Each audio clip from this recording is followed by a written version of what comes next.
with Sidekick Accounting, and oh my gosh, did you hear? Google is down. Not even lying. I can't get into my email. It's Google based.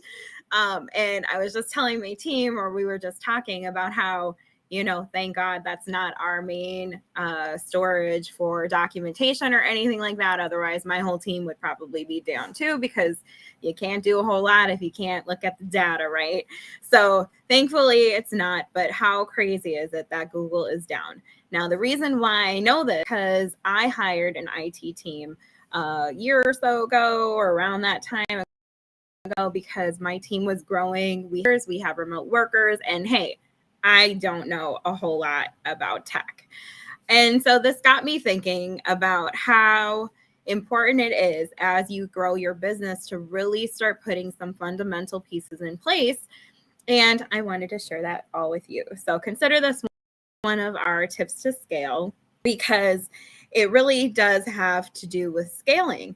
If you've been in business for a long period of time, you probably have had some instances where something wasn't really a big concern at the beginning, but now as you're growing, it's become. One other thing that really made me think about this with Google being down due to a malware attack or whatever type of attack, it is probably something related to that though, right?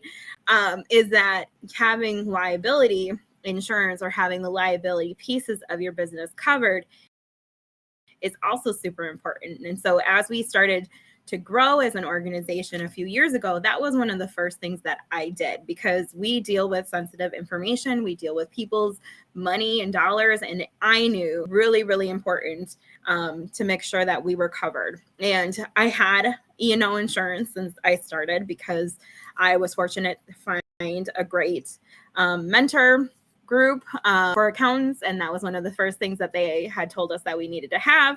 So I had it, but the thing is that I was insured as a really small business, and when I did my insurance review, I realized that I was significantly under insured based off of the size of my business at that time.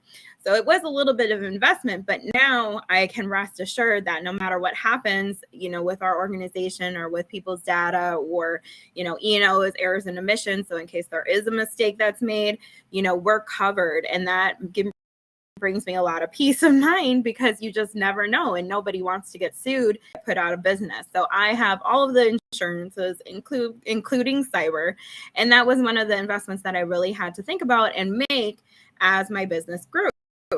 The other things, that kind of came in what I would call like success of growth, are things like, getting content writers and SEO experts, people to help with those things that I am not specialized in. That's the whole point, right?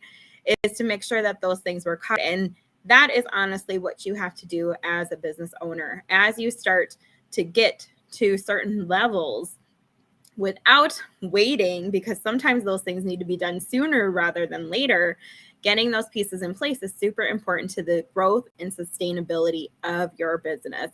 And it is a proven fact that once you start to delegate or assign or pay attention to things, that it will make up for itself within your business. So if you're like, oh, I can't afford, insurance, the truth is you can't afford not to have insurance.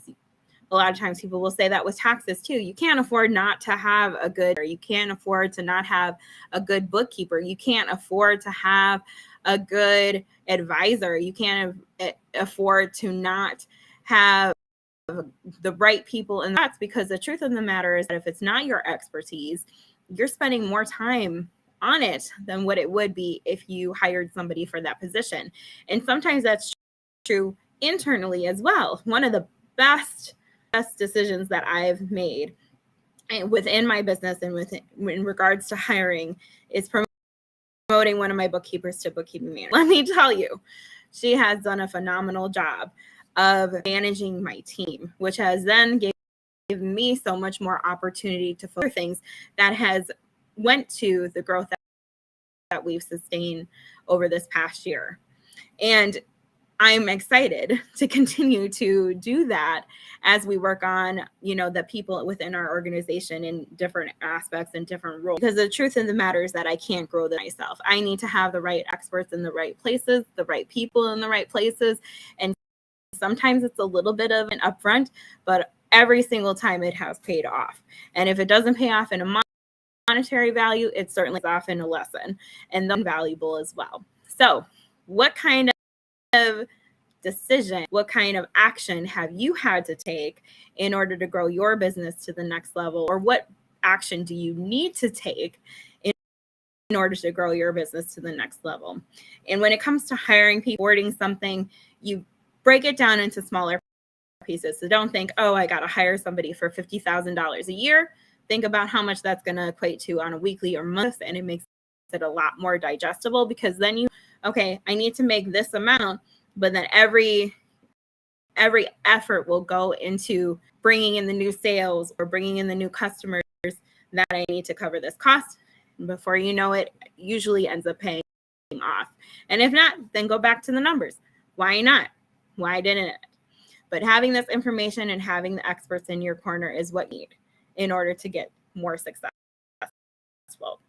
At least for now, but your business doesn't have to be. So think about how you can continue to grow based off of what your business. All right. Have a good one. Talk to you again.